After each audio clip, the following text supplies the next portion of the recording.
Good day to you. My name is Fred Oakman, and as always with me today is Mr. Jake Peters. We are PS This Is Awesome. We're a PlayStation podcast, and this is episode 305.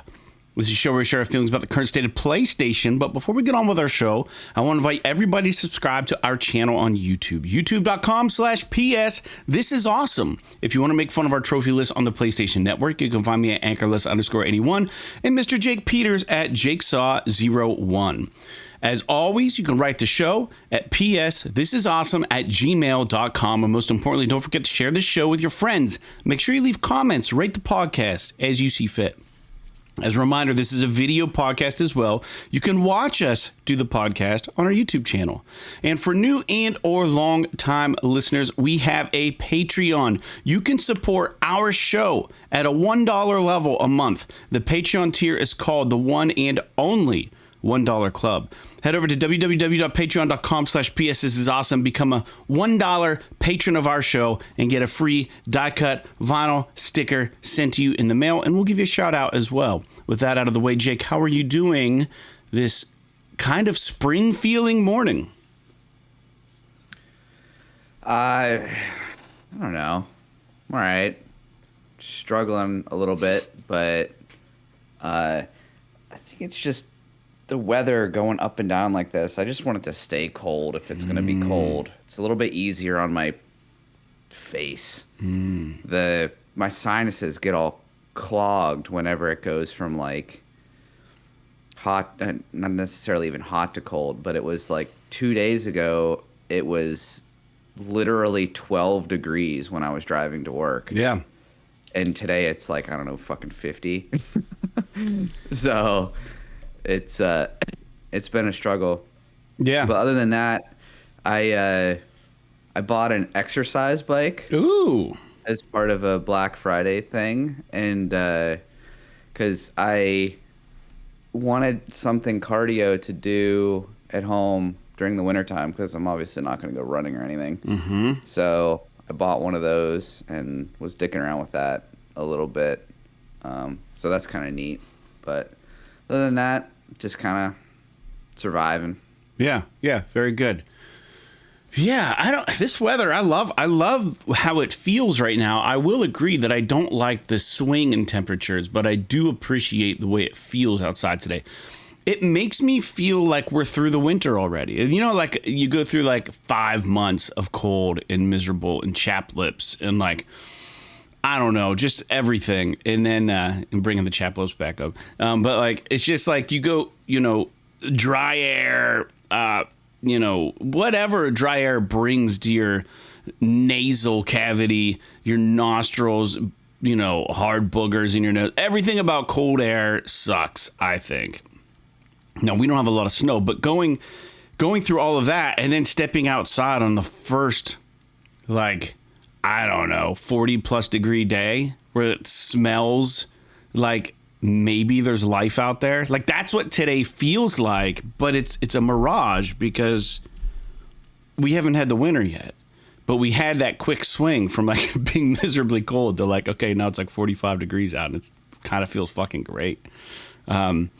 I don't know. Weather's weird. It's like one of those things too. Like you'll see people like in the springtime when it's like 45 just walking around in shorts. Like it's completely normal. You know what I mean? But you would never go the other way. Like you wouldn't go from a 90-degree day to a 45-degree day and be like, yeah, it's perfectly normal to wear shorts. But because you're coming out of something colder, the less cold feels warm. It's weird. It's weird the way the weather dictates, number one, what we wear, and number two, like our attitudes and behaviors. I don't know. No, it's all about relativity, right? That's what it is. You're used to being cold, something even a little bit warmer is going to feel hot. So I don't know. Yeah, no, you're right. What do you do? Trying to think if there's anything worthy of bringing up. I've done a couple 3D prints here at the house. Been working on that. My fucking studio is becoming an absolute mess. We got all of the Goodnight Porchlight records, the Torpentine records, from that record label. They dissolved. I won't get into the reasons why, but so now we have all these records. So I'm looking into buying some storage Chelsea and I, we want to get our garage or basement cleaned up because it really has become a catch-all. We have a one-car garage, and then the basement has become like a catch-all for like any kind of lumber from past projects. We've got 2 kayaks in the basement. We have, all these old paint cans. We have a refrigerator we don't even use. It's been unplugged forever. It's probably so poisonous. We just need to get it out of the house. But like, it's just like, it's kind of a pain because there are some things that you can't just get rid of, like paint cans and refrigerators.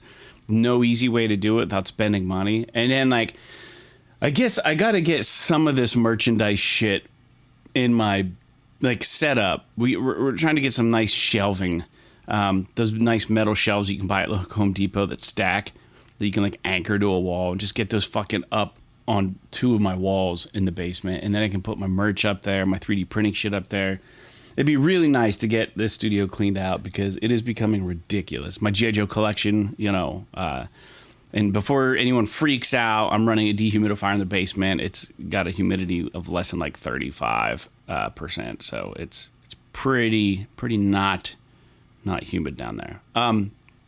Nothing that would damage anything, at least. So I don't know. I've got projects ahead of me. I don't feel like I have the time to do it. But it's on my list to do. I don't even know why I'm bringing that up. Just because I'm looking around the studio, I'm like, what else has been going on? And I've got like so much shit just around me. It's like really getting frustrating. We're not running out of space. We just need to make more space because we have a lot of clutter in our basement. Trying to think what else. Doing those 3D print projects. Thanksgiving was good. I think we might have even discussed Thanksgiving already on the last podcast, what we did. I can't remember. Have we had a show since Thanksgiving? I don't know. You have to tell me that. Oh, dude, I don't know. I know it's episode 305, but anyhow, yeah, I don't know. Nothing else is good right now as far as new and fun. So we'll just get on with the podcast. Make it a nice. We're recording this Sunday morning, and I do apologize that the last week's episode came out on Monday for the patrons instead of it came out on Tuesday maybe, instead of Monday. That happens from time to time just with scheduling. So, but anybody who is not a patron of the show knows that we are a Wednesday podcast, which means every Wednesday we drop new news, or we drop new shows. Sorry, talk about the news, talk about PlayStation stuff. Anyways. For those who don't know, every show we talk about games that we're currently playing. And I am just about at the very end of Spider-Man 2. This isn't even spoiler at this point. You said there was an option to turn off the mini games. Are there not trophies associated with the mini games? What mini games are you referring to? Like the Mysterium and like the growing all the plants, like those things. I don't know that there's one for completing each thing. There are ones for completing like all of the doodads in a given region. Gotcha. Or you know what I mean? So like I don't think that there's like a trophy for all the Mysteriums and a trophy for all the fucking science experiments or whatever. But those unlock new suits, right? New spiders? I believe so. And I think there's a trophy to get all the like suits. That. So, yeah. Yeah, definitely. All right.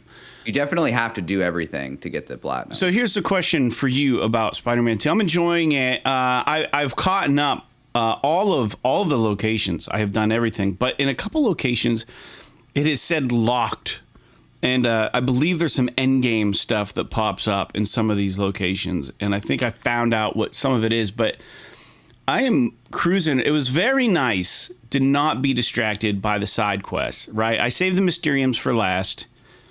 And before I pushed the story any further, I was like, I'm just going to do all the shit left on the map. And then I can just like mainline the story and enjoy the story. And I think to its benefit and detriment, it has a lot of extra stuff, but there is something still extremely satisfying about swinging through New York City. But I've been using the fast travel nonstop to get to the locations I need to get to just to get through it. And I have a couple things I need to do as far as like killing a certain amount of enemies using certain moves or whatever. And that's going to take me a minute to do. I like that it gives you a percentage on the PlayStation trophy list to tell you how close you are to getting that. In the past, it would be like, you have to kill 100 enemies doing this, and like, it just wouldn't pop. It wouldn't pop, and you're looking at it like, how many fucking more guys do I have to kill? Like in Uncharted and stuff, they had like these trophies that were like so ambiguous. Like there's no way you could keep track of yourself. Like, but I don't know. So at least I see some percentages. I think I am probably going to do the platinum. I think it's one of the easiest platinums I've ever looked at. I think it's going to be pretty simple to do. And that's not taking away anything from anybody, because it requires a time commitment, and it requires like getting through the game and learning it. But some of the boss battles that I thought were going to be really tough so far have been extremely easy. And then there's one, not even boss guy, but he comes up a couple times. He presents himself as a boss at a certain point in the game. And it's the guy with like the wolf skin on his back. You remember that guy? He's like a hunter guy. He's like Kraven's bodyguard or something. He shows up in the park. It's kind of spoiler, but not. He's just like a regular bad guy, but he's big, right? But he's not a boss. And he has come up a couple more times as I've been playing through the storyline, and I can't stand that guy because he's like just so spongy. You find out that it's just a type of enemy. Like, right. He's a mini boss like the first time you fight him, but then he's just like a type of enemy after that you encounter. You know, I kind of... They're like... Yeah, go ahead. I don't know if you've encountered... There are instances where there's like multiple of them, and it's like... It's pretty annoying. Those guys are kind of... You got to keep moving around and stuff. Yeah. You just got to get good at that. You got to get good at that parry thing. Yeah. With them. That window could be just a little longer. And I know that's why you said you changed some of those settings. But man, it depends on the enemy you're fighting. Sometimes that red will show up and it's just like, bam, gone. And you're like, oh, well, I missed it. Yeah. You know, and you're getting hit. It's quick. And the thing about this game, and that I don't want to say it's a trope, but like introducing a new enemy type as a boss. Uncharted does it, like with some of their big guys. They show up like, oh fuck, you know, and then like, you know, 2 hours later in the game, you're fighting 4 of them at once, and you're like, okay, false alarm. These guys are just regular baddies. Now they might beef the stats on that first battle just to make them seem tougher and cooler. I don't know, but I kind of like that. But I'm gonna say to like its detriment and to its benefit, Spider-Man has it's really really satisfying to play, but like. And there's a lot of cool little side things you can do, but I think that it works against the main storyline, because as soon as I got through a lot of the side mission stuff and I cleared the areas the best of my... Because I'll be on my way on a mission and then I'll see like a spider, like a little mini spider or something. And I'm like, oh, I'm going to go do that. And as I'm doing that, a crime happens. And I start chasing that carrot, right? And then you're doing that. And then it's like, oh, there's a chest. I better go grab that. And before you know it, you're like, you know... a half a map away from where you meant to be. And like, so as soon as you get all that shit pretty much cleared out, then you can just focus on the main story. The story's actually really good. I think the story's really good. And I think the game suffers from, I don't want to say too much shit to do at once at the beginning, but if you're like me and because all of that stuff is fun to do. All that stuff is fun to do. And despite the little mini spiders that are way up in the air that you have to like find a way to like get up that high, those are kind of fun to try. You find like the highest building and you just like fucking jump off like Tom Cruise in Mission Impossible, and you're just like gliding through the air. The traversal is so good in this game. The combat's really good, and I'm starting to feel kind of overpowered with all the skills.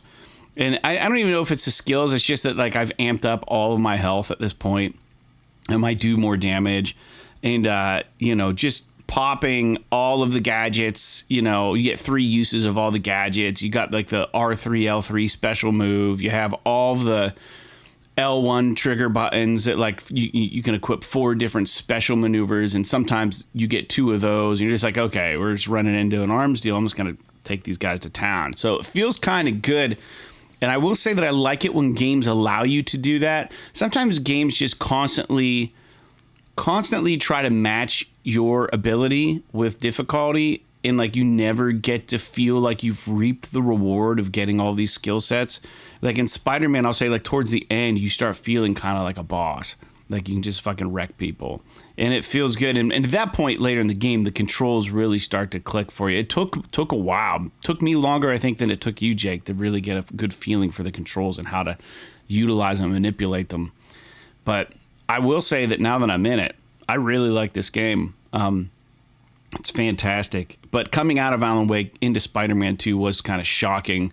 And then now that Alan Wake is out of my head and I'm all in Spider-Man 2, like I'm really enjoying this game. I think it's a good game. So that's all. I'm still playing that. I'll have it finished by next episode. And I'll tell you right now, I'm going to be jumping in Resident Evil 4 next. So, Jake, what about you? How's Alan Wake 2 going for you? You still doing it?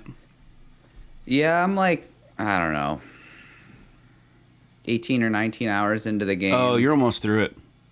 I've literally only played Saga stuff. I haven't played Alan Wake stuff at all. Oh, Jesus. So Saga stuff is great. So I just earlier this morning, like, I was like, I've never used the fucking paint bucket or mop bucket or whatever the fuck it is in the closet or whatever the hell. It's a weird mechanic. So I was like, okay, well, I'm just going to check this out because I was at like a stopping point in Saga's story. And it didn't tell me I needed to switch to Alan Wake. I was just like, okay, I'm at like I had just finished one of the overlap things. And so I was like, okay, well, I'm sort of at like I was like in a mode where I was just running around collecting things and doing all that. So I switched over to Alan Wake and then just stopped. So like I'm still like in his like little cottage. I like haven't even gone out to do the story yet. So I don't even really know. It's like I did start it, so it takes you back to the TV studio or whatever. Yeah. It started like the new chapter or whatever the hell it is for him. But I don't know. I'm really liking it. I've been having a lot of bugs, which is kind of annoying. Wow. Like I had a bug where I was fighting a boss and I couldn't change weapons and I couldn't aim my gun. Wow, that's really weird. I didn't have any issues. I was just running around and I would press L2 and it would like do that thing when you're in a safe zone where it would like zoom in, but it doesn't pull up your weapon. Oh. And then I would try to press like the arrow keys to switch between my quick stuff. Wouldn't bring it up that menu or anything. And so I just basically had to die and come back. And then I got into another thing where I was like, okay, I finally got the bolt cutters, which means that you can like go back to some of these areas. Yeah, I hate it when they do that. So like so it's like, okay, there's this, I got all of the fucking cult caches in the watery area except for this one because it's behind this gate that you need bolt cutters for. So I was like, okay, I'm in this like limbo period in the story, so I'm just gonna run over there real quick. I know where it's at. I'm gonna go in there, and I do that, and these two enemies attacked me when I went in that area, which are like the ones that are like it's like a mirror image of themselves, like up and down, like they're like. Oh yeah, I know. One's upside down, one's upright. Yeah. Yeah, those things are tough. And there was a point in the battle where I was literally just unloading ammo into these things and they weren't fucking reacting.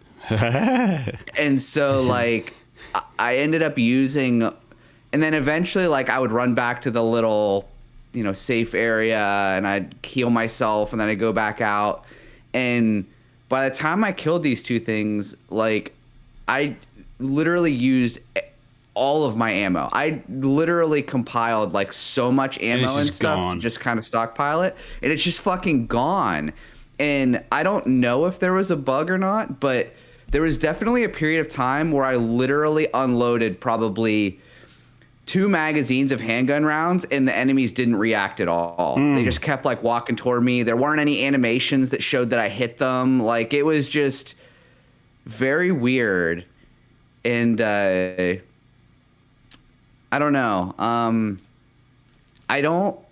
There's a lot of side content in this game that I don't feel that to me is in no way worth the risk unless you're just collecting everything. Like those fucking nursery rhymes. Oh yeah. Like you do them and then they like drop some super hard ass fucking combat encounter on top of you. And then you get like this charm that doesn't really help you at all. So it's like I gotta ask, I don't know. Have you used the charm yet that like when you die, it brings you back to life? Have you used one of those yet? I have 2 of them, but I've never used one. If you use one, you get a trophy. So if you want a trophy, just keep one equipped. I think you might be able to get 3 throughout the entire game. Okay. I was trying to save it for like a boss. Save them for like a boss encounter that I really struggled with. Like I really struggled initially with the one. Try not to be spoiler about it, but do you know the one where you're like in the bunker and you have to run around and stay out of the water until you turn the generator on? And then you can you go down the spiral thing into the basement and you fight this boss down there. Yeah. So like I really struggled with that one at first because it's like you really, I don't know. It's tough. Like they did like she just throws all this shit at you right at the beginning. And then you have to like get her down on the ground and then it's not really that difficult. But it's a tough one. I'm trying to think. I had like 3 different bugs in my brain that I encountered literally all of them within the last day or 2. And I'm trying to remember what they were. I wonder what that's about, man, because I really didn't have any. Dude, I get the impression that I think I heard recently that they've been having some issues recently where they've been patching the game and it's been breaking things. So I don't know if this is maybe part of that or maybe I'm just having a unique experience, but I don't know. I'm still enjoying it. I'm kind of irritated that I'm like at this point now where I have no fucking ammo. The one thing that I do appreciate about the game though is that they let you just put all of the ammo for a single gun in one slot in the inventory. Like they don't do this thing like Resident Evil where even though it's very Resident Evil-esque, in Resident Evil, like when you go to play RE4, unless they changed it, it'll be this way. Like you'll get, like once you've hit 10 pistol rounds, it uses a second slot in your inventory. See, that's how it was when I played it. More. Did they change that? Maybe, but I would have like freaking the only weapons that are like that are the crossbow bolts. Yeah. And the flares and the flashbangs and the bombs. Maybe that's what I'm thinking of then. Yeah, maybe. But like the pistol ammo, like I'd have like 40 rounds and it would use one slot in the inventory. Yeah. Same thing with like the rifle and the shotgun ammo and the batteries as well. I will admit though, like I still fucking hate what they did to the flashlight in this game. Yeah. It makes the game so much harder when you get to a part where you run out of batteries, and in the first game you would just have to stay alive for a bit and your flashlight would recharge and then you could use it again. In this game, if you're in a boss fight, like for example that fight I was just talking about, there are these projectiles that you have to like use a flare or a flashlight, otherwise they just kill you. Yeah. And like I had 0 batteries for my flashlight, and it's just there's nothing I can do. I'm just fucked. I'll say like, I can't. Yeah. And there's no battery. Like, there's no batteries to pick up in the combat area. So it's like if I didn't have a flare or 2 on me, I would have been totally screwed. And that, I mean, now maybe the game would have like dropped me a flare or something, you know, at some point. I don't really know, but. I feel like I'm okay with it being the way that it is. If it was just that when you have 0 batteries, maybe you have to wait a long time for it to recharge, but you still have some option whenever you're out of batteries. Yeah, because you can almost get stuck.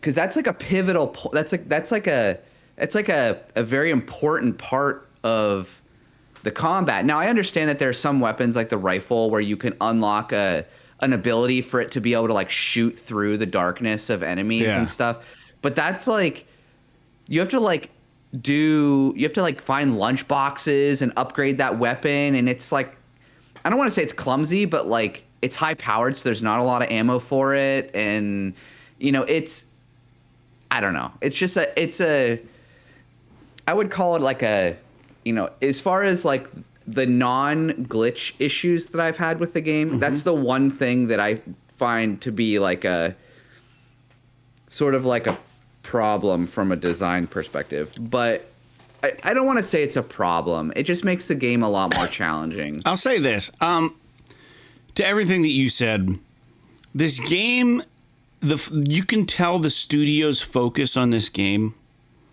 was number one, story, and then number two, environment and like setting, right? Like just that was like their focus. I would definitely say that gameplay took a backseat to all of that. Like the game itself, like when you call it a game, I would really, really love to see Remedy make a movie. Like, I think it would be so fucking rad.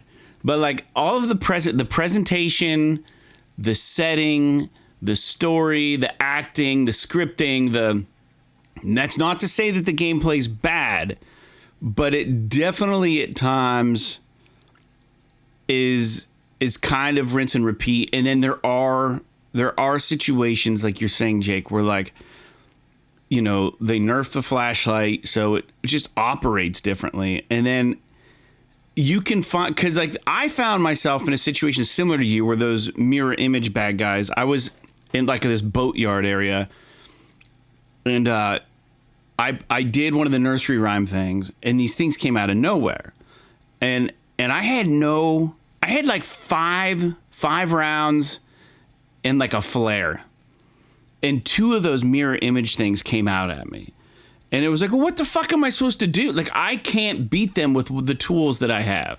And you sprung them on me. So, like, I think they were like, from a game developer point of view, they were probably just like, well, so long as they don't do the nursery rhyme, if we didn't give them enough ammo, that's fine. But if they pop the nursery rhyme, they're going to be in trouble. And it's just like, because they have a good idea of where all the ammo pickups are and how much it's going to take you, the average player, right? Through game testing, and they know. But like there were definitely parts in that game where I was like meleeing the shadow people and trying to run through them, and then but like I couldn't go back to get my trinket because part of getting the trinket was killing the two mirror image people, and then the trinket drops. So I triggered it, the two people show up, and I couldn't kill them, so I just ran out of the area, and I was like, they better fucking still be there when I get back because I'm gonna glitch out of not being able to get the trinket. And I came back, and they were still like wandering around, and I just fucking mowed them down later. But like, and it dropped, so the game worked. It didn't like break, but like, I definitely think that like a lot of people are comparing this to like Resident Evil.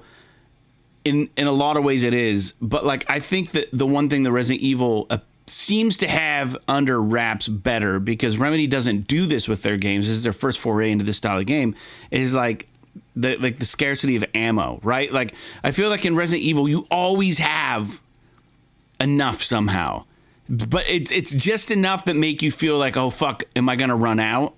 Because like I don't think ever in a Resident Evil game I was completely out of ammo, even on some of the ones that are more survival horror. And if I was, have you played 4? Not yet. I can't wait to play it. This can be a show topic here in a little bit. I mean, it'll be similar to 2 Remake.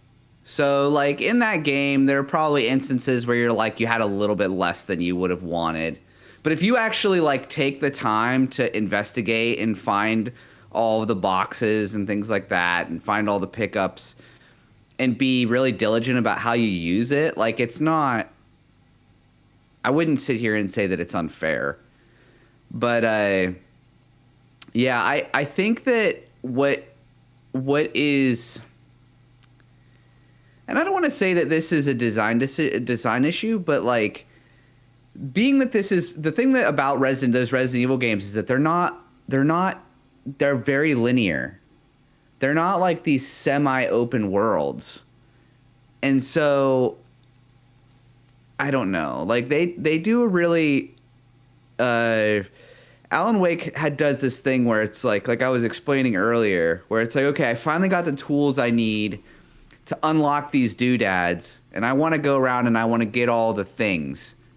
And it's like, okay, well, they have the Taken and the fucking dogs and all this shit just like respawning over and over again. And so like it's like a gamble every time. It's like, do I want to go back and get this cult cache to like complete this area?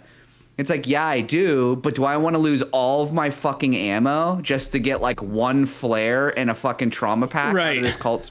You know what I mean? Right. And it's like, okay, well, but that's a collectible. Like I want to go, like the cult stash is a collectible, even though I don't give a shit about what's in it. Right. So like I wish if like the same thing with the nursery rhymes. If there's going to be that much risk, the reward should be higher. Like I should get, you know, like if I go to a cult stash and I have to fight through freaking 6 or 7 Taken or like some dogs or some crap. When I get there and I open it, there should be like a couple flashbangs or like a fucking one of those big medical packs or like something in there that like makes it worthwhile. But I do feel like they have a bit of a balance issue with the risk reward on some of their collectibles. That's fair. But other than that, I mean, I am still really enjoying. Oh, dude, I'm still hot on that game. It's so good. Dude, I love, and I hope this isn't too much of a spoiler, but I love that the band from the first game is such a huge part of this game. I absolutely love it because they're like one of the coolest parts about that first game. Yeah. So anyway, we can move on. Yeah. Oh, I've been playing a little. We've been playing a little bit more Castle Crashers, Sarah and I. It's been it gets kind of difficult. So you have to do a little bit of grinding, which is kind of weird, but been enjoying that. I downloaded that Teardown game. Still haven't tried it. Yeah, interesting. And I downloaded I saw there was a demo for Star Ocean Second Story R, which people have been like really raving about. So it's like a JRPG, but it's like this weird like HD 2D kind of. It's a remake of a game from I think the 90s. Okay, got it. So I'm interested in at least trying that demo to see what that's about, but I haven't started either one of those games. Very good. Very good. All right, well, let's get into the news. We don't have any listener feedback. If you guys want to write the show, you can write us at pssawesome@gmail.com. You can also leave comments on our YouTube channel on any of the videos that we post. Or, as we prefer, sign up to Patreon for $1 a month and leave us some comments there. First news point, Jake. Every show, we talk about the news. We don't break news. We just talk about things that are going on and give our opinions and have a nice little discussion about them. The new PlayStation Plus games have dropped for December. And, you know, with the increase in the price, one would think that we might have a better offering than this.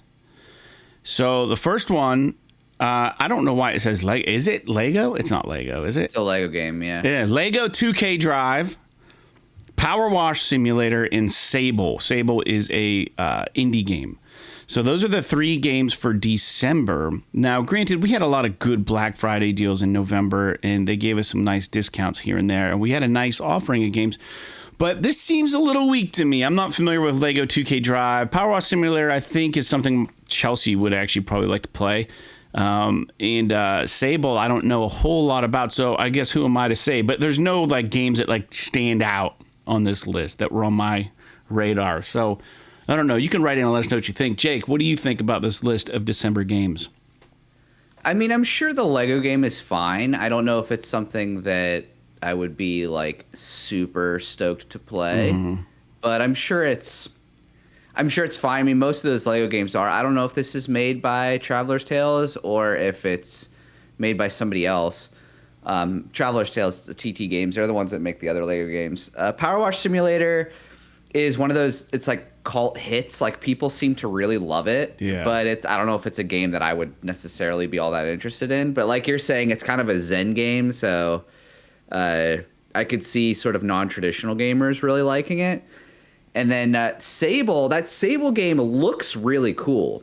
I don't know if it might be one of those games that I'm not sure that I have the patience for it, but it's like this open world, like adventure puzzle kind of game.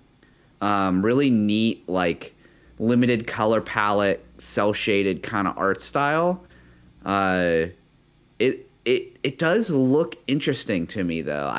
I don't know how much I would really enjoy it, but I'm considering downloading it just to see what it's about. Yeah.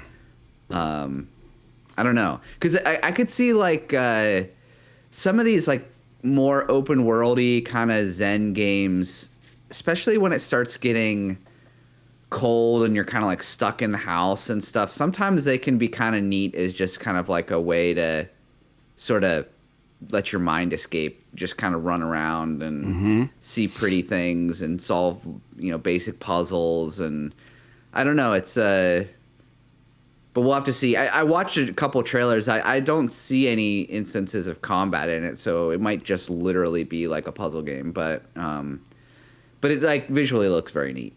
Yeah. I don't know. Yeah, it all looks fine to me. It's nothing though that like we're not getting anything. We're not getting anything major. Yeah. It's not like we're getting fucking Call of Duty or like a Sony first party game or something. Yeah, we can do a couple months like this, but don't let's set an awesome precedent in January. Usually they do with the new year. They roll out like some nice titles for us. All right, next news point involves pinball, which is like my favorite non-video game video game. So Pinball M was announced. It's going to run on Zen Studios Pinball Effects, but the Pinball M has a higher age rating. Just a little backstory on Pinball Effects. When it got its PS5, it's a free game. It's essentially like a gateway to purchasing additional tables, right? So Pinball Effects is free. You download it. And anyone who had Pinball Effects on PS4, when they rolled out the new Pinball Effects, all the tables that they had previously bought don't work with the new Pinball Effects. Although those tables are for sale with the new Pinball Effects. So like you've already bought in the table, but they won't let you play it on the new platform. So there was a lot of bad blood between Zen Studios and their fan base because of this. But they're winning people back over because it is hands down probably the best pinball simulation thing, and they make a lot of games. They recreate some existing pinball games, but so they have, it's kind of hard to explain. So you get Zen Studios Pinball Effects for free, and then Pinball M, which is like rated M pinball games, will run off of that. And with that, there's all going to be horror themed pinball games. So with that, they're going to give you the Wrath of the Elder Gods pinball machine for free. But you can buy the remaining tables as a bundle, the ones that they've announced so far, for $20. And it's a series of horror-themed pinball games, like I said. So the director's cut of Wrath of the Elder Gods, is going to be free with Pinball M. And then the remaining 3 tables, 4 tables, you can buy them all. I don't know how it works. There might be one that I'm missing. Anyways, they're $5.49 a table. You can buy the bundle for $20. And some of the tables include Dead by Daylight, Chucky's Killer Pinball, The Thing Pinball. And then in the future, Zen Studios actually purchased a ton of horror movie licenses.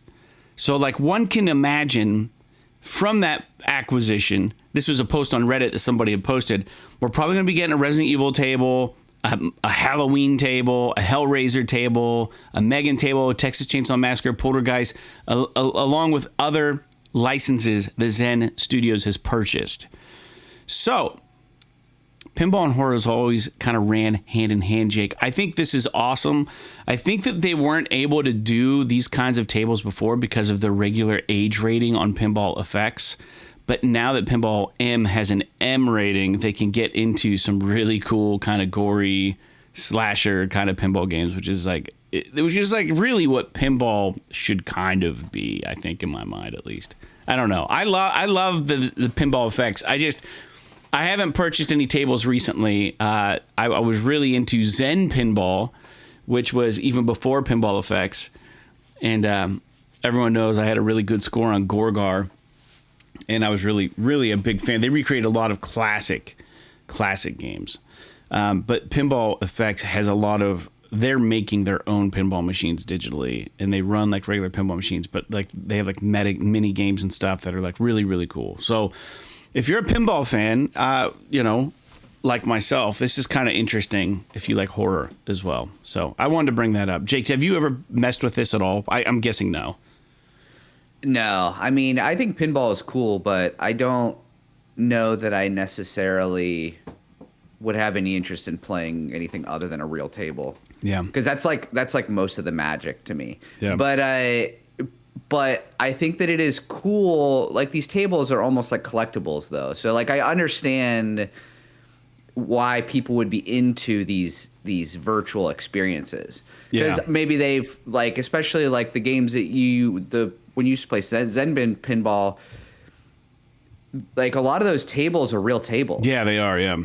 So like it allows you to sort of collect tables from your childhood or whatever. Maybe you played it in a pizza shop or something like that, and that's really cool. I'm wondering how they will make these tables mature. Yeah. Like, is it just gonna like have screams and like F-bombs and shit like that? I don't know. Or is it gonna be like, like is the table gonna animate somehow? Is there gonna be like boobies on the screen or something? I don't know, man. Like I'm kind of curious what that means from a pinball perspective. Like, what's a mature pinball table if not for like, language and maybe some kind of graphics, but audio, right? You could, like you said, like you could probably hear people being cut alive and stuff. Like splat noises and shit. I don't know. But yeah, no, you're right. And the cool thing about having real tables digitally is that you can learn. Pinball is more than just slapping a ball up and down the table trying to keep it from going down the drain, right? Like there's actually games within the game. You got to run it on certain tracks and stuff and spell out certain letters and complete stuff and unlock free balls and do the high scores. And then, you can unlock multi-ball and all that just doesn't happen by chance. Like if you know the table, you can learn it. So the cool thing would be to learn these real tables digitally when it doesn't cost you an arm and a leg, and then go sit down on a real one and like just know how it works. That's always been my dream, to find like a real Gorgar table and just be like, fucking yeah, like I'm really good at this game. But like I only know because of PlayStation. And would I be good because it's the physicality of it now has changed, But I think part of being good at pinball is, number one, just understanding what to do to get the high scores, how to get the score multipliers, and like where to run the ball and like, all the timing shit. So I don't know. Pretty cool though. I like it. Moving on. The next one is interesting. We're just going to follow up on a story that we talked about last episode. And everybody knows that Rockstar has announced the Grand Theft Auto 6 trailer is coming in December. They have now given a date. This is going to go live actually before our next podcast.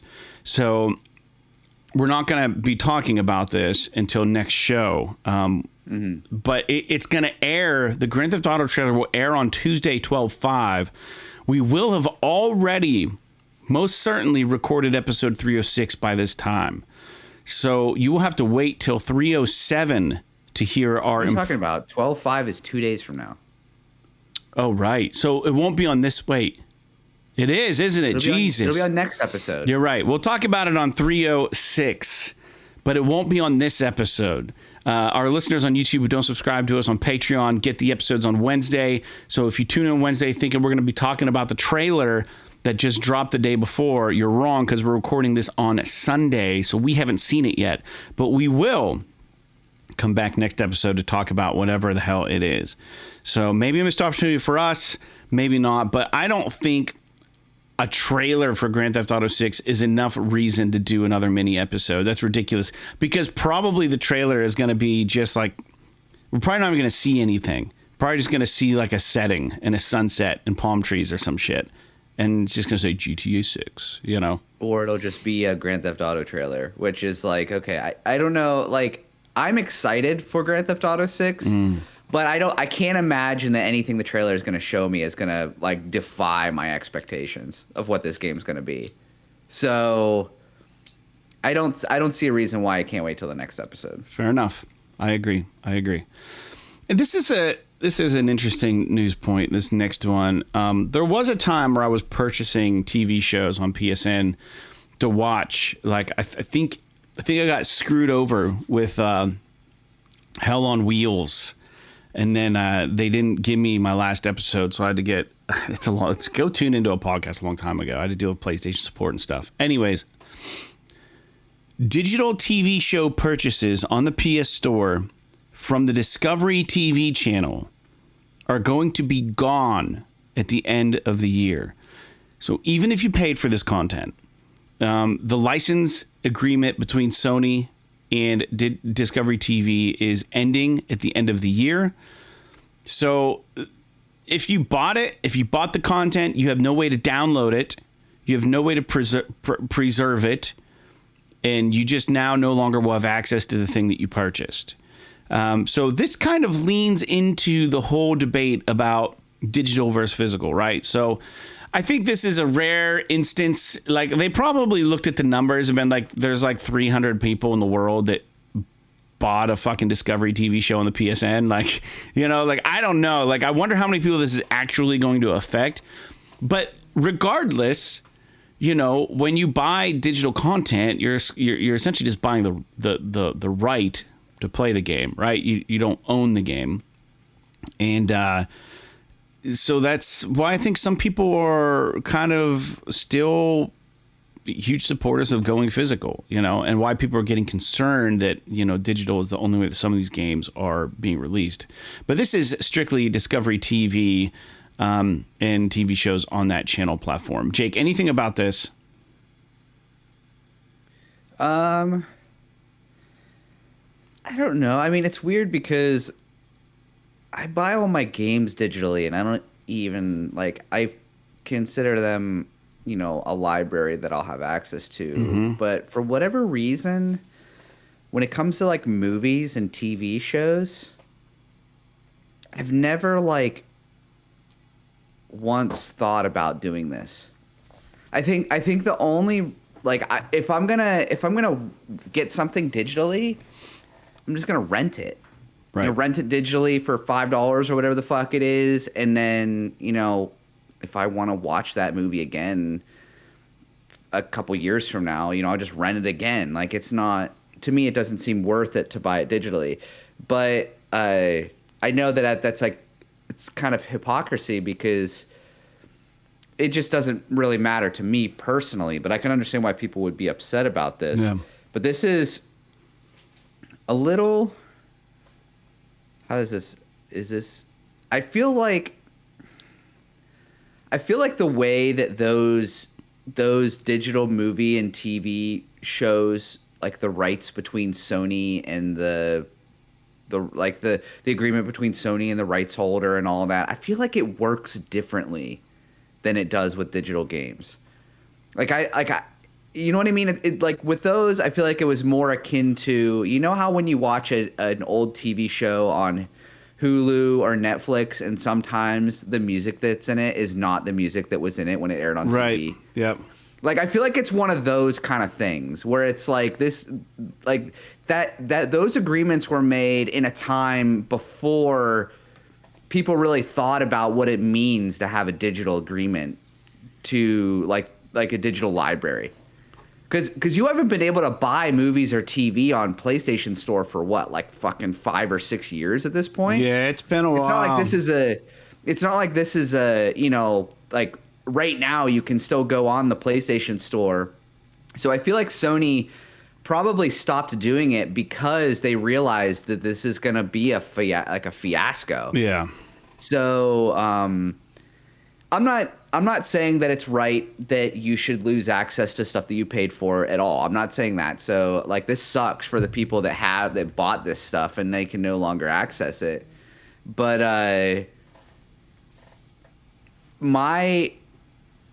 can they still like download it and then just like as long as they don't delete it? That's a good question. If they can download, I think be able to access it. I don't know if it's downloadable or not. I would assume that it was just streaming. But yeah, I don't know. I think you can. I mean, maybe you can't. But I thought like all that, because if you think about it, like if you buy a movie on iTunes, yeah, you can download it, like the actual movie file, and have it locally on your computer. So I feel like it was probably the same way. I mean, this literally goes back to like PS3 days, and a little bit into PS4. But like, so I guess maybe if you have this, go onto your library and just like download it all to an external hard drive or something so that you have it. But I don't know if that's even possible. So I'm literally I'm talking out of my butt because I have no experience with this, because all I've ever done is kind of rent stuff as far as videos go. The only thing that I could think of that I've ever purchased digitally as far as a movie goes is, you remember that documentary Sound City? Oh yeah, Grohl, yeah. That was the only thing that I ever purchased digitally, and that's because it was only available on iTunes as a digital purchase. But yeah, this sucks for the people that are losing out on their stuff. But if there is a way that you can download it to like an external hard drive or something, just fucking do it. Yeah. I don't know. It's weird. Sorry, I don't mean to be distracted. My Hero Quest group is dissolving at the moment. Someone's sick. But we're trying to get some more people. We're playing later today at 1. But yeah, no, I agree. Like, I just think that as far as like the digital stuff goes, I had this happen with Hell on Wheels.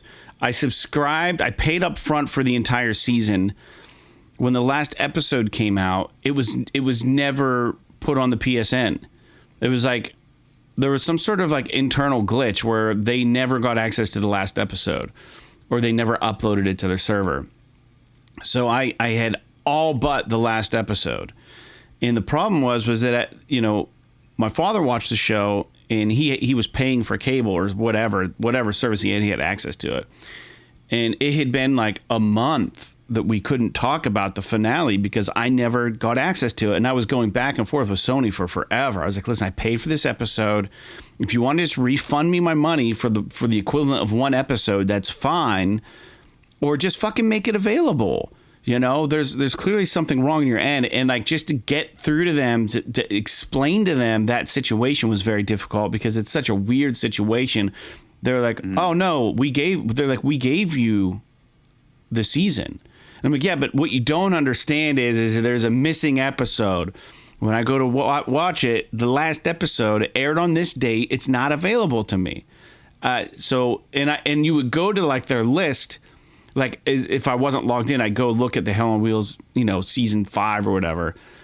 They didn't even have it listed as one of the episodes in the season. So, like, there was a disconnect somewhere between the distributor getting that episode to Sony so that they could distribute it on their platform. And, like, ultimately, I had to go to Amazon and just download the one episode, buy it on Amazon or rent it on Amazon or whatever, so I could fucking watch it. It was a matter of principle, and I got really fucking angry about it. I was really in this I was in it, man, for like a month with Sony. And I think eventually they just refunded all of the money because they still didn't understand that I didn't want money for all of them. I just wanted my money back for the equivalent of the one episode, and they just refunded the whole purchase. And I was like, well, that's fine. I got to watch it for free. I just paid for one episode. But when they refunded my money, they did take away all of the other 8 episodes or whatever. So I couldn't go back and rewatch them. And it was just like, Now I own one episode from that season. And it's like, what the so fucking annoying.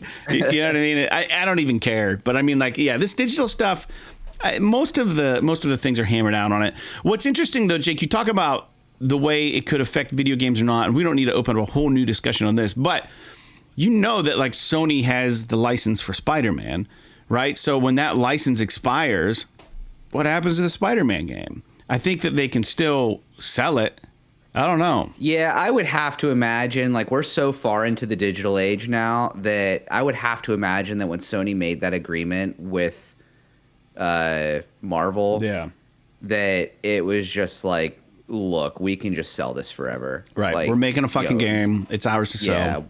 Yeah, you get your cut about whatever it was, either if it's per sale or just like a flat rate or whatever. But part of the deal is we get to sell this game forever. Yeah. I have a hard time believing that there's going to be a point, unless there's some kind of lawsuit or something. Like we got to yank Spider-Man off the shelves, you know? Yeah, that this would be a problem for that game specifically. Yeah. And honestly, I think even the way that, like I'd mentioned earlier about music and TV shows, that's a lot of reasons why, like, this has been a problem in games too, with like the Tony Hawk remasters and the Grand Theft Auto remasters. Like a lot of the licensed music they had in those games, you know, they were able to get renewed licenses on a lot of it, but some of the stuff they couldn't. Like I think famously in the remake or remaster of Vice City, they couldn't get the Michael Jackson stuff, right? Which is unfortunate because that's such like a huge sort of touchstone in that game. Yeah. But you know, they were able to get 95% of the songs back. So I'm not necessarily sure that nowadays it's an issue because I feel like most of these companies have learned from their mistakes. But I think we're going to be seeing fallout from stuff like this for at least a few more years probably, until we sort of roll into like the age where all that shit is just kind of gone. Yeah, no, I get it. Yeah, it's interesting the licensing stuff because we recently had a situation with the Friday the 13th game got yanked because the license expired, and it's like, yeah, Friday the 13th, the whole thing's over, you know. And now they're doing they probably. That's one of those games, though, I can almost wonder if it was strategic on the developer's part, because it probably is it's probably expensive to have that license. Oh, yeah. And if they were like, this is a live service game, it has a shelf life. So they're probably just like, okay, when we get to the end of the license, if we still have a shitload of players, we'll renew it. Right. And if we don't, we'll just kill the game. Yeah. And they probably were just like, well, we don't have enough, so we'll just kill the game and let them save a little bit of money on the license. Yeah. So, yeah, interesting. It's a bummer for the people that miss out, but it is what it is. It's business as usual. The next news point.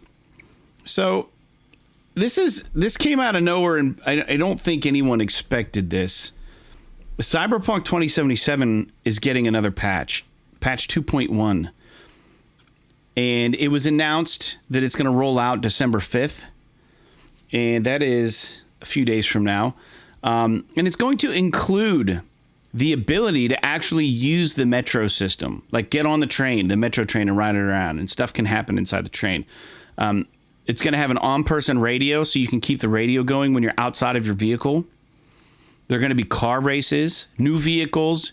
You're not going to be able to throw throwing knives when you're on a motorcycle. And then they've upgraded the Atom Smasher boss fight to make him more difficult. So he uses the Sandivistan or whatever fucking thing it is, because there was a lot of complaints from players that Atom Smasher was way too easy. And I kind of concur. So they are upgrading that fight so he's a little more difficult.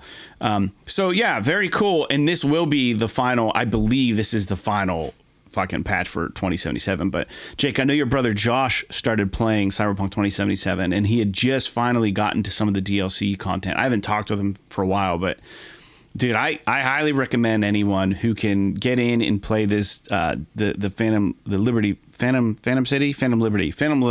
trailer was awesome. So I went and got the game and played it, and it made all the difference in this Cyberpunk. Like Cyberpunk, I thought was good to begin with, but they have done so much work to this game. It is absolutely knockout awesome. So it's a must play in my book for anyone who hasn't and has any interest. So there is that. Nothing. I'm guessing you probably don't have anything to say about that. I don't know, Jake. Do you? No, I think it's cool that they're still working on the game. I mean, I kind of want them to move on to The Witcher or whatever their next project's going to be. But it's neat that they're making the game. I mean, the game is they already kind of made it playable, so it's not like they needed to. They fixed a lot of that with the big update or whatever. Yeah.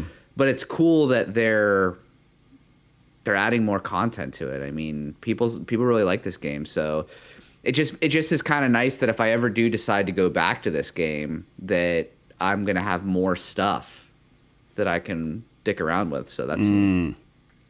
Yeah. I mean, car races, the driving in this game is not very great, so I don't know that I would really be all that interested in car races. But I don't know, maybe like out in the desert or something, it might be kind of fun. Yeah. But it's a little dicey. Yeah. The only thing they need to do to make this game perfect, honestly, in my opinion, is tighten up that driving, make it work better. Yeah. Next news point. This one is kind of funny to me. Phil Spencer, on numerous occasions, has said their goal is to get Game Pass on as many screens as possible. And a lot of people presume that they were trying to move Game Pass to, possibly PlayStation or other platforms. And recently, Phil Spencer indicated the company has, quote, no plans to bring Game Pass to PlayStation or Nintendo. It's not in our plans, end quote. So the fuck, it's always double speak with these guys. Like, it doesn't make sense. I don't know. It is what it is. I'm sure that they would like to do it. That he's not saying that they don't want to do it. He's just saying that they don't have official plans in the works for bringing it over. So it means nothing.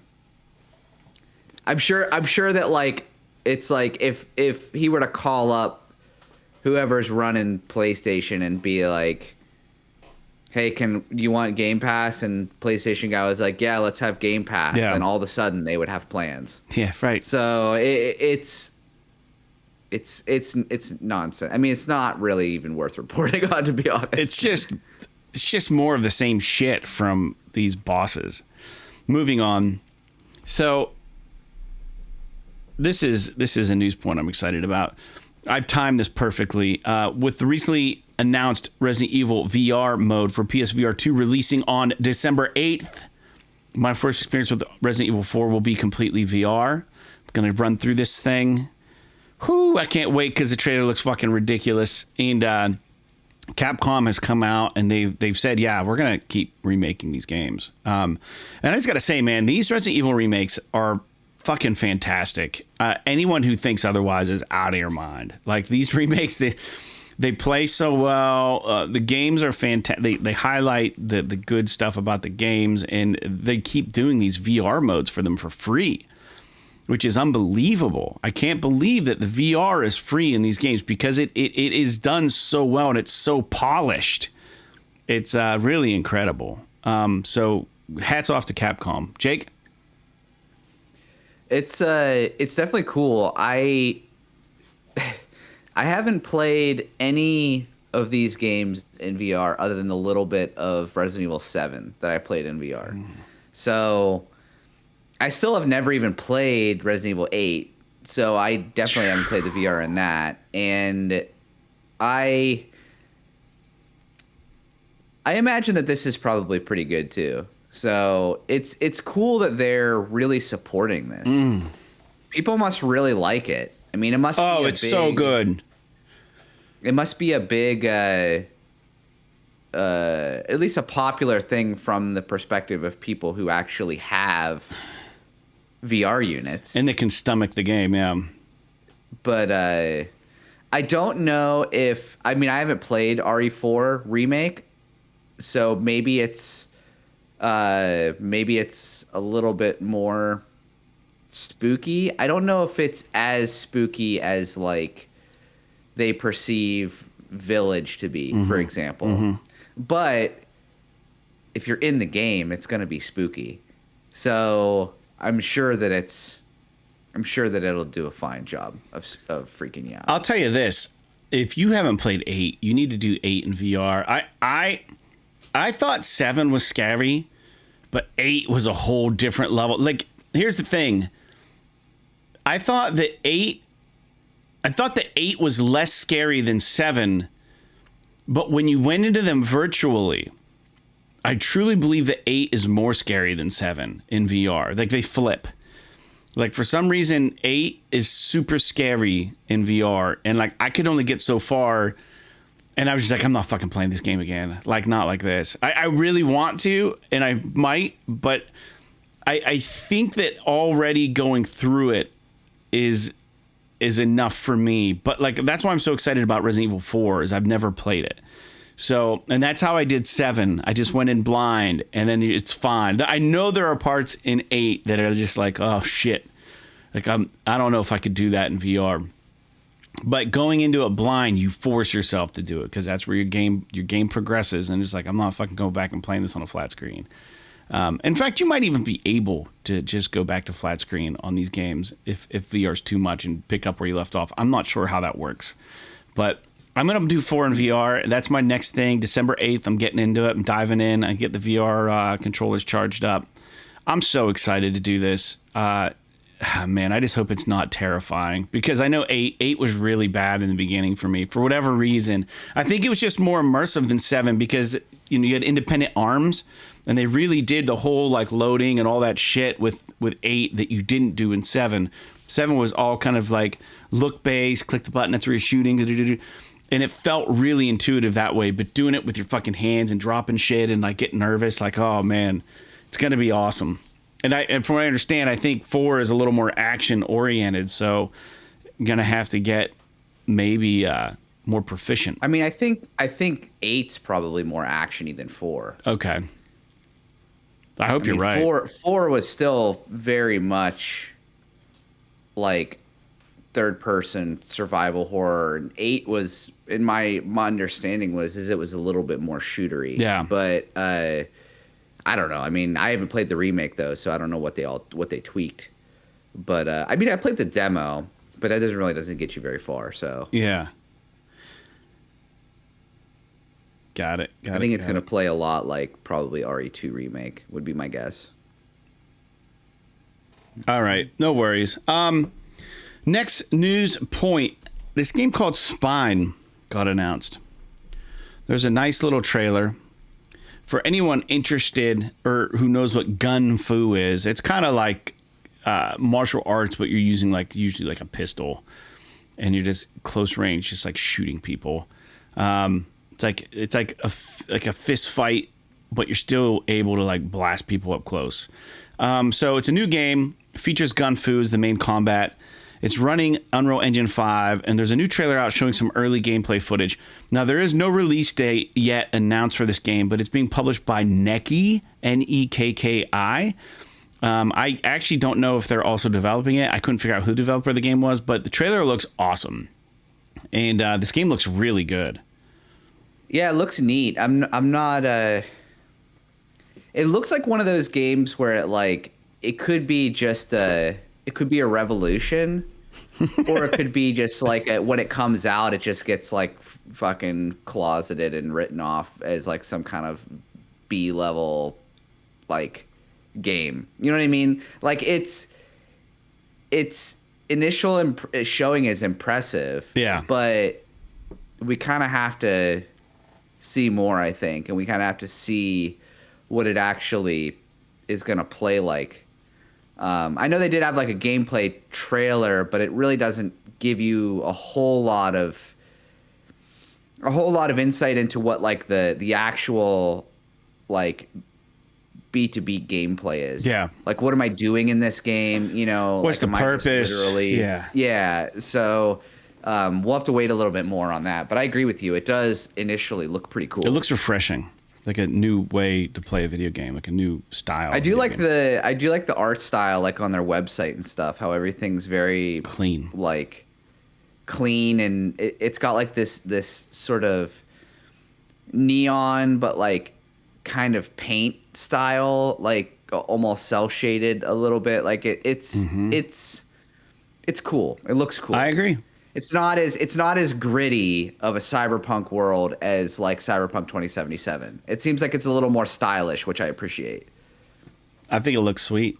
Next news point, and I didn't play this game, and it is on my list of games that I would like to play eventually. But Baldur's Gate 3 got yet another large patch, and with the work Larian Studios had to do to get the game to run on Xbox S, that work is going to positively affect the PlayStation version of the game. So the PlayStation players of Baldur's Gate 3 will be getting a nice improvement to the performance of Baldur's Gate 3 as a result of the extra oomph Larian had to do with the game to get it to run on the Xbox console. So that's good news. It's a rising tide raises all ships. So get it to work on the Series S, and now it's going to run smoother on the PS5. So that's nice. But I don't know. The large patch, I guess, offers like a new ending to the game, like tons of more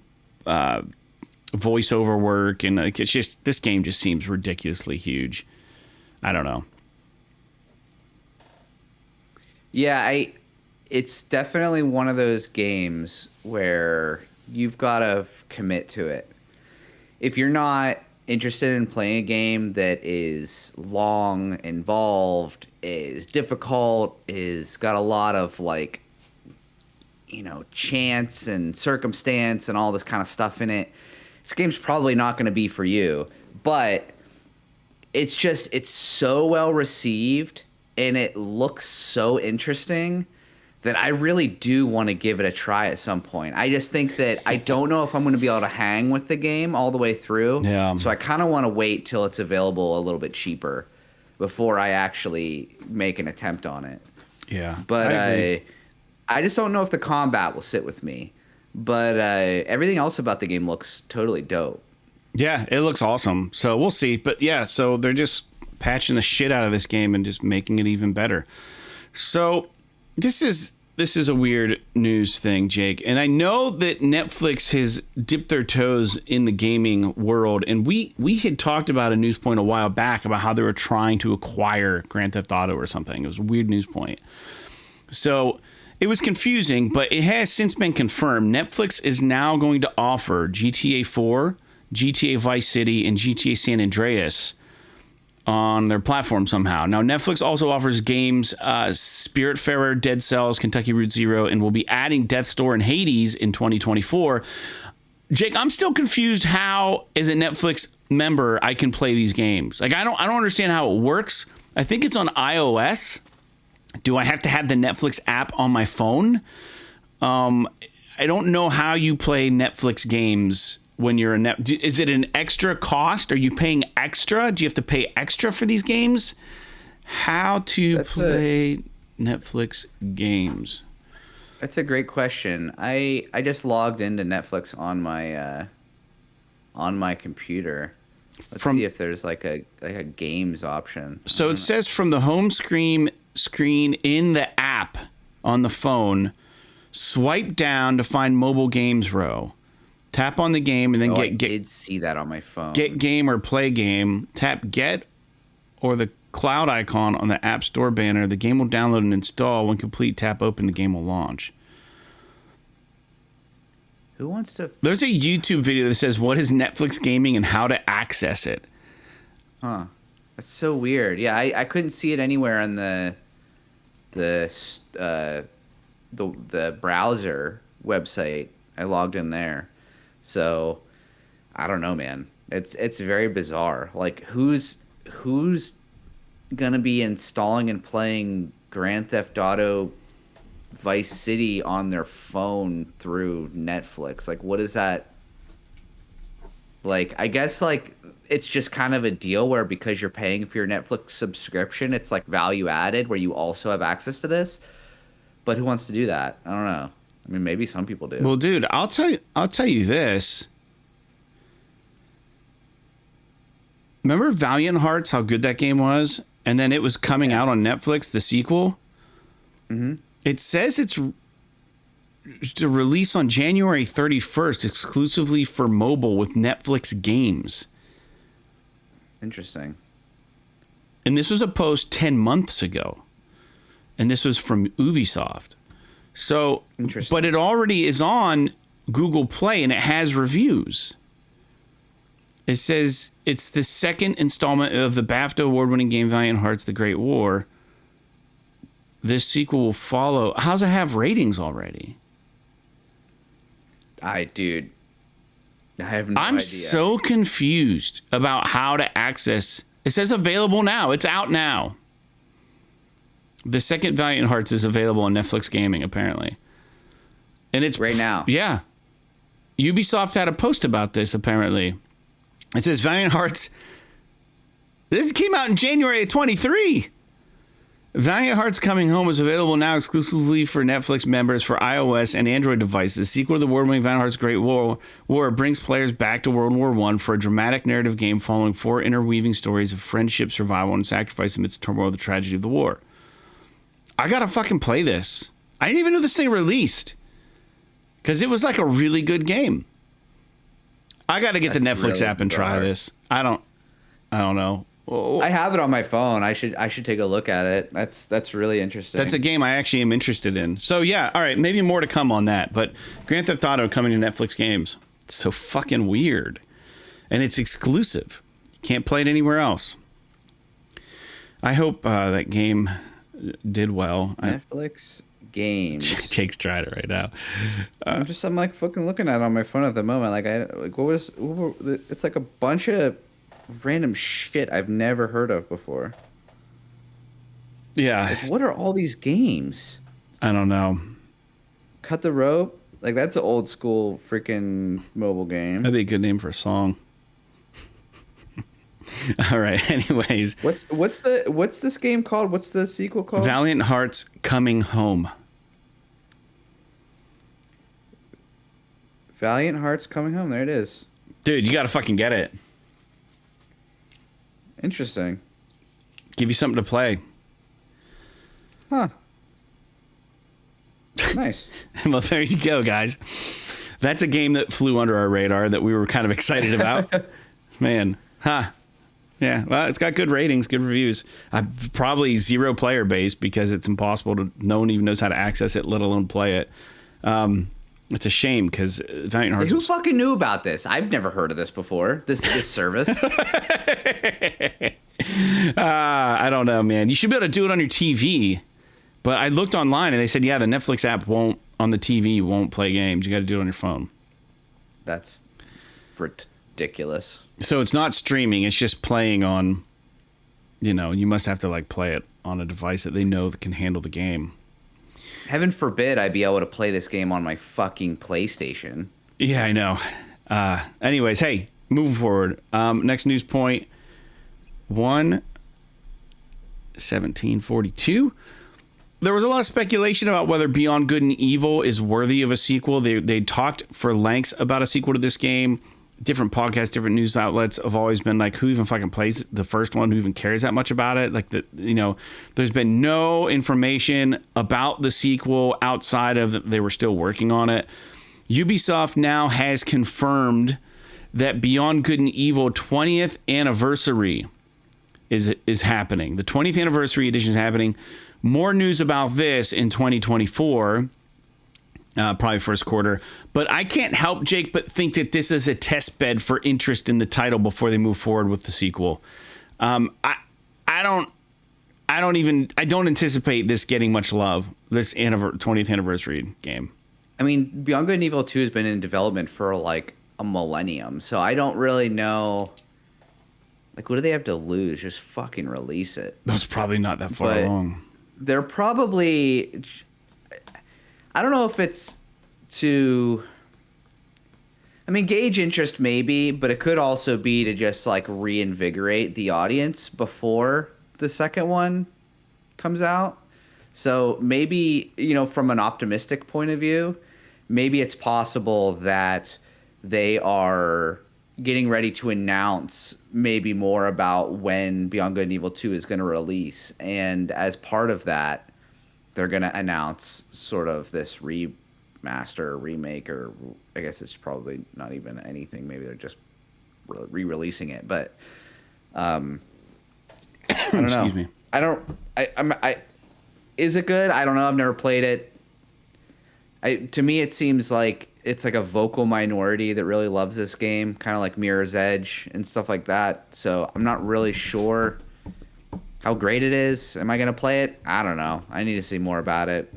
I need to be probably pretty... I don't want to say I need to be pretty bored, but I got so many games to play, I don't know if I really feel like diving into something like this.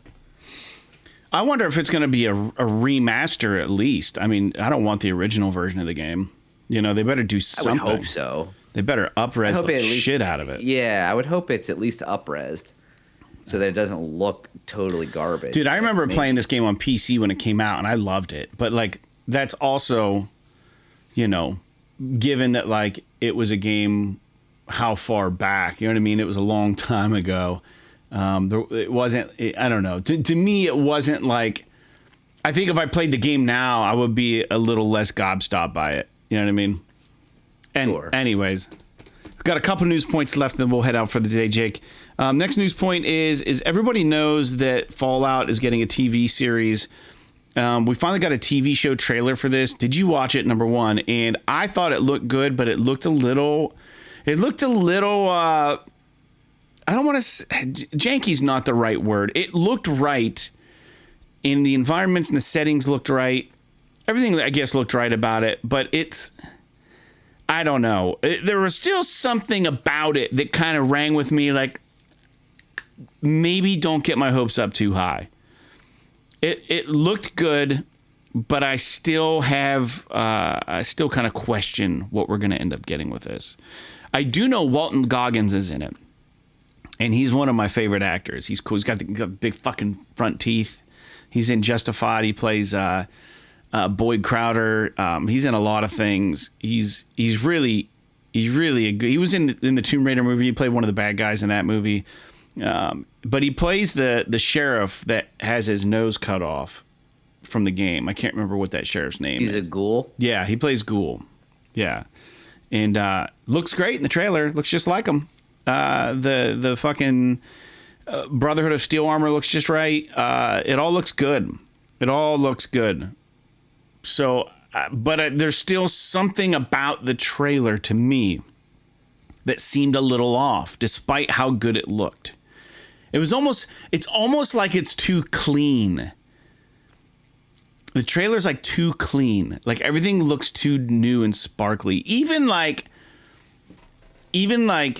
the diner and stuff. Like even though they made it to look old, it still looked too nice.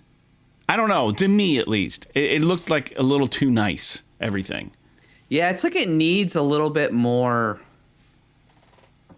It needs like a little bit more film grain or grime Dirt. or something. I do agree with you that it does very much like I'm kind of scrubbing through it now. Mm-hmm. And it just like it looks like it was shot on a soundstage. Like, does that make any sense? Yeah. Like there's something about it that's just it doesn't look bad. Right. It looks like Fallout. But it looks like somebody making a live action trailer for a Fallout game. Like it's so hard to explain. Like, and even like the what do you want to say, the Brotherhood of Steel Armor, for example. It's too clean. Like the guys, like as they're there's like a quick shot where there's 5 of them walking towards the camera, and the way that they're moving, it just looks like guys wearing, plastic stuff. Like it does because they're moving too fluidly. Like they're not, like you would think if they're in this Brotherhood of Steel Armor and it's fucking this metal heavy ass power armor that weighs like 1,000 pounds, that they'd be like just kind of more robotic and like kind of clomping around and shit. But like they're walking around like they're literally wearing some fucking Halloween costume that's made out of vinyl or something. Where is this shot at? Like, at what time stamp? It's like 1 minute 17 seconds. Okay, let me look. Hold on. You could see like the guy like cocking his head and stuff. Yeah. Like it's too fluid. Like it's like, I don't know if you get what I'm saying. Yeah, like no, I would know what you mean. expect somebody wearing power armor like this to be sort of not fighting it, but they're like in a suit of power armor. Like they should be kind of clomping around, not just like, you know, bobbing their head like they're having a good time. It just seems very fake to me. Yeah, that's what I'm saying. At least like that part of it. Like I don't think it doesn't look like Fallout. It looks just like Fallout. But the real world translation of Fallout, this is also from the studio behind the series The Boys. Like even like the carrier that carries like the Brotherhood of Steel guys, it's so obviously CG. It needs like another layer of grit to it so that like it masks a little bit the fakeness. It's just a little too clean. You know, it looks like it was shot on an iPhone or something. Maybe there's just too much sunlight. Like the whole trailer is all shot bright, in dude. Bright daylight. And like, I don't know. I feel like whenever I was playing Fallout, everything just seemed kind of overcast and gray and like sort of gross looking. And this game doesn't look like that at all. Right. Or this trailer, I'm sorry.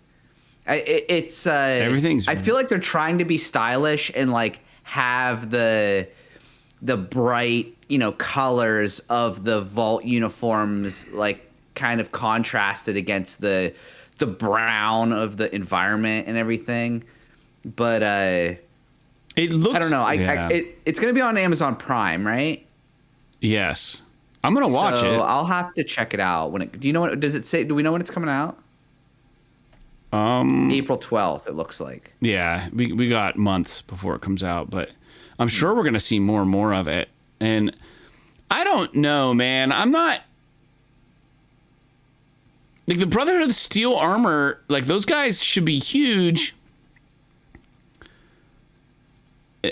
And then you see, like, a shot of, like, this Doom Wolf or something, like, chewing at the armor of one of these guys, and all of a sudden the guy doesn't look that big because the wolf thing's really big. It just looks like a regular dude, just like in armor.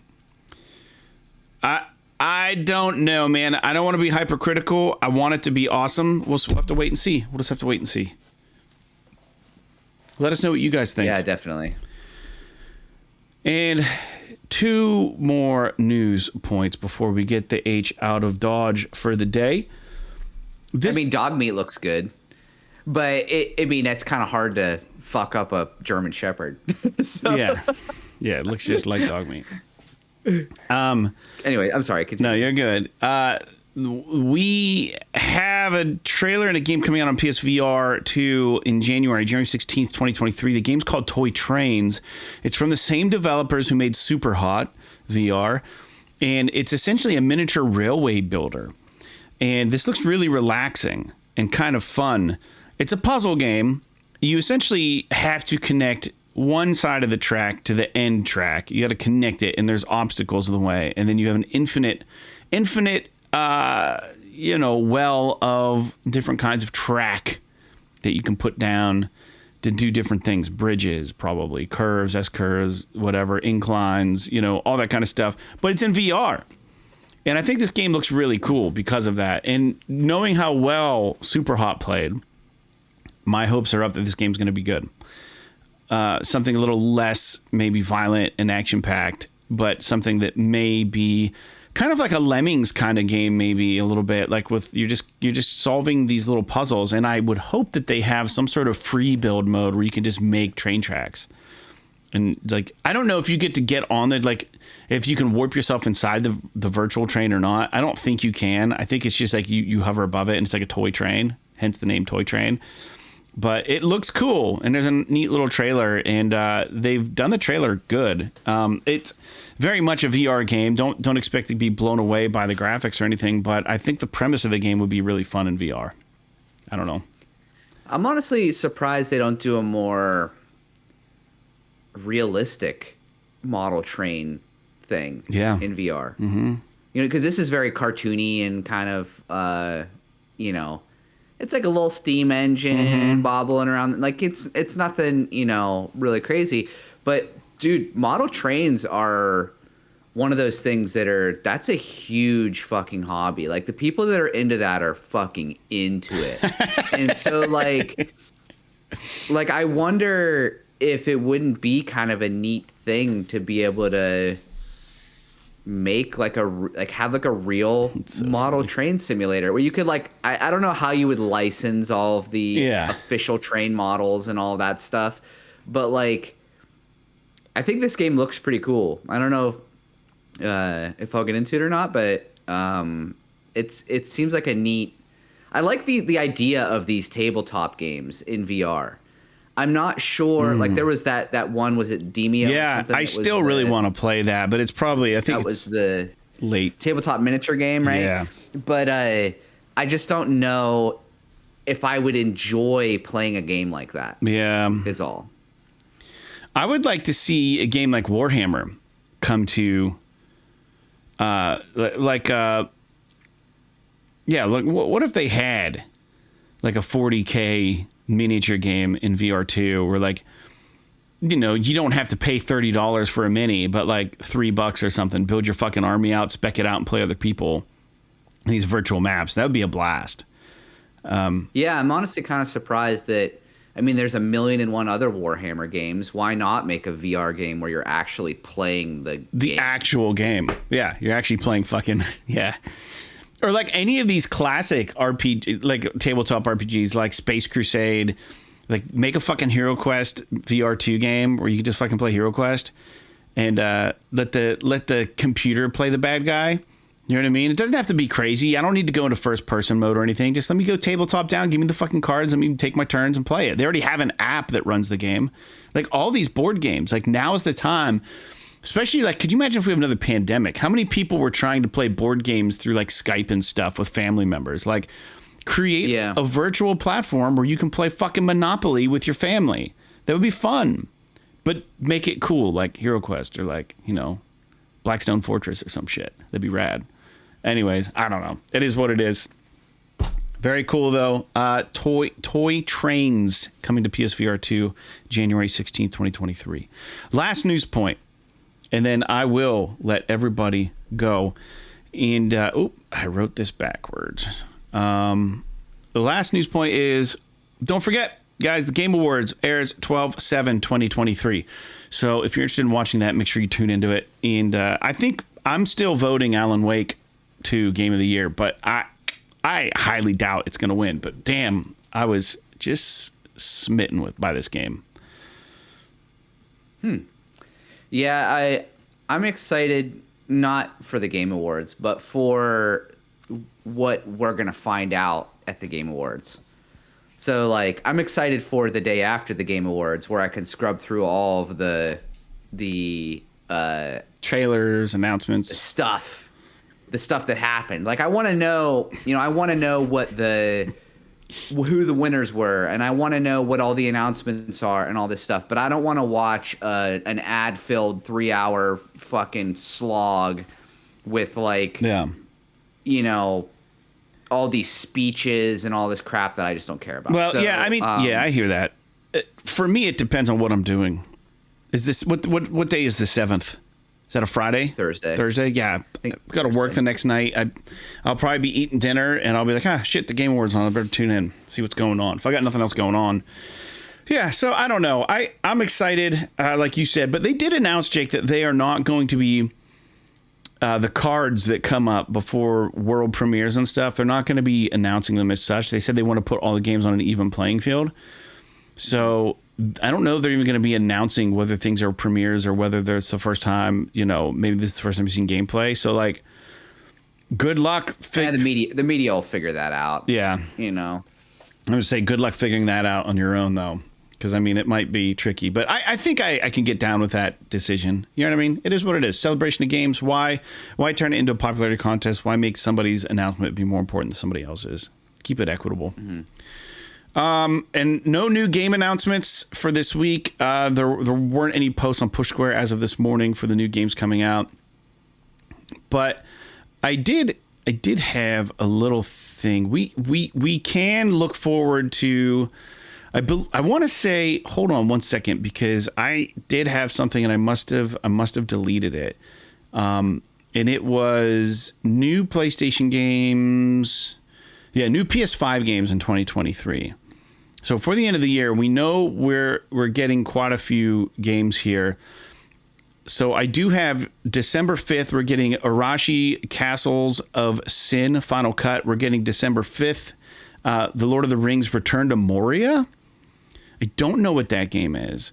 And then we're getting Arizona Sunshine 2 on December 7th, which is going to be huge for VR. And we're also getting, on the 7th, Avatar, Frontiers of Pandora is coming out. So big week, actually. Small Land Survive the Wilds on December 7th, and Warhammer 40,000 Rogue Trader on December 7th. I don't know when our next episode's going to air, but on the 8th, we're getting Plumbers Don't Wear Ties Definitive Edition. So, yeah, the big ones. What is this Lord of the Rings Return to Moria? Do we know? Dude, I have no idea. You would think that this would be a bigger deal if it was it's being Lord of the Rings game. Developed by North Beach. I don't know. But Avatar is going to be the big one, I would imagine. What's really... Yeah, I would think so. I mean, that's going to be the one that people really are interested in. What's really interesting to me, though, is I have not seen a push for Avatar at all. Really? I've been seeing like trailers for it on YouTube and stuff. Okay. And we're like with PlayStation associated with it and everything. So I'm sure that it's being advertised. Maybe it's just not being advertised in a way that you're seeing it. Like you're not getting it as part of your... I'm not consuming the right media or whatever. Yeah. Yeah. All right. Well, that's all I have for the show, Jake. And I just wanted to see if you had anything you'd like to say before we sign off for the evening and for the week. Do you have anything for the listeners? I'm just kind of scrubbing through the trail, like some gameplay of this Return to Moria game. It looks kind of bad, but I don't know. I mean, maybe it's fun. Maybe it's for someone that's not me. The mines looks like it's just kind of like you're a dwarf in fucking Moria and you're just like mining shit and fighting stuff.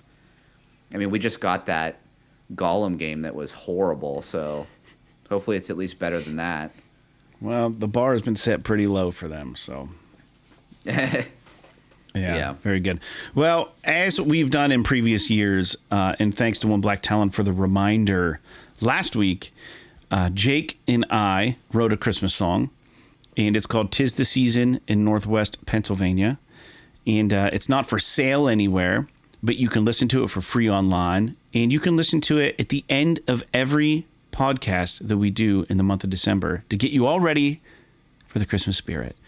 And if you do enjoy it, make sure to hop on Spotify, add it to your playlist, tell your friends to put it on their Christmas playlist. Let's get this song bumping this Christmas season. So, I don't have anything else to add. You guys have a nice week. Be safe. Get some gaming in. I will be back. We will be back next week to talk about how I beat Spider-Man 2. And Jake maybe will have beaten Alan Wake 2. Who knows? But maybe he will have started Valiant Hearts Coming Home. Maybe we'll have something to report on about the Netflix games situation. And we most certainly will be discussing the Grand Theft Auto 6 trailer. So tune in next week to episode 306 of PS This Is Awesome. This has been episode 305 of PS This Is Awesome. And until next time, everybody, like a Necromunda, Gun for Hire, Need for Speed Unbound, and Nightmare Reaper. P.S. This is awesome. This is awesome.